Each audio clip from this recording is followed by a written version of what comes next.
sarap lang kain niyo dyan ay. Bakit si kain lang? Pagkain mo kain, ano lang kay lula mo? Kumain ka na doon. Hindi niya magsabay sa akin magkain.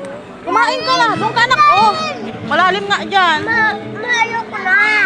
Idagin mo doon, tago mo doon. Nabuhin mo na.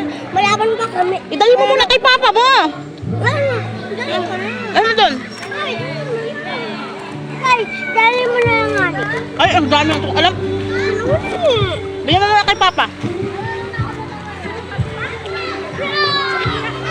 Ha? Bakit wala na? Wala daw.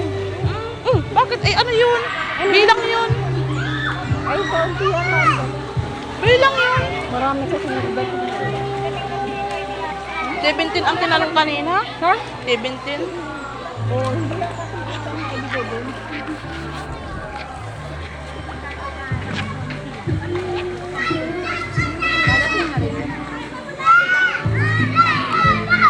Saan niya dinala yung ano? Kay papa niya, mamaya daw niya kakainin. Nauhungat.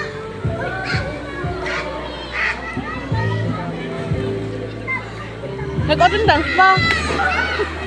Tapos kulang din lang pala.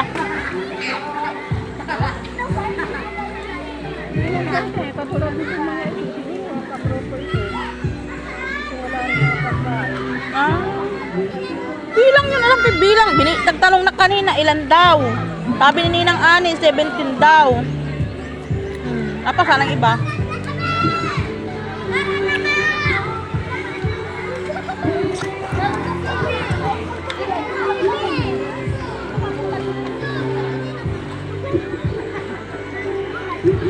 Dami din na daw kung pagkain. Pag doon sa bahay, hirap ba kayo magpakain? Ah, Hinakain ko. para pala pa nila si Jacob. Itlog, hotdog.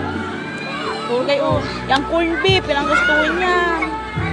Yang ano nila, yung ramen. Ay, hindi ko naman nilang lagi pagpaparapakain at baka kumagkayuti ay. Itlog lang lagi yan. Hindi na pa yun.